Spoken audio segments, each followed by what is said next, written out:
I'm Todd Neal at the American Stroke Association meeting in New Orleans.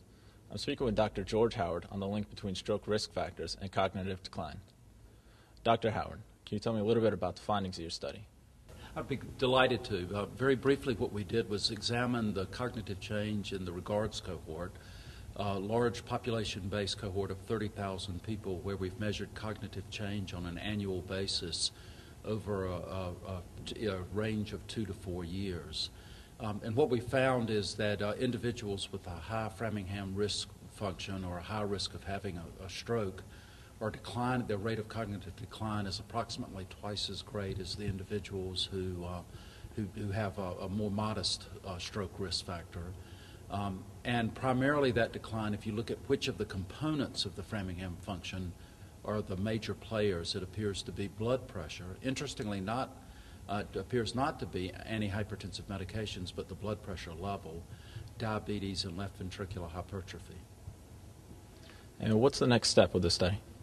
I believe the next step is to see exactly what other factors could be playing a role, what are the roles of medication, to get a deeper understanding of how each of these hypertension, diabetes, and left ventricular hypertrophy are playing, and try to think about what different efforts could be made to intervene to slow the rate of decline, for example, in the group of people with LVH.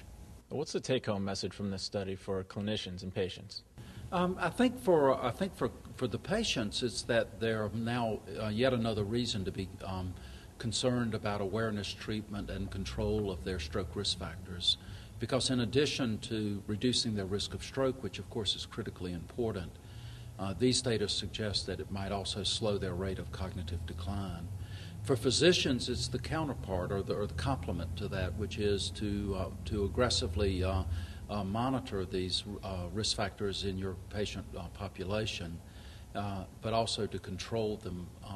Again, the fascinating finding was that if you take the two components of hypertension and you look at the role of being on antihypertensive medications versus the blood pressure levels, it appears to be the blood pressure levels. And so, of course, what this does is suggest, not prove, but suggest that for your hypertensive patients, if you can put them on a effective antihypertensive medication, you might actually be slowing their rate of decline.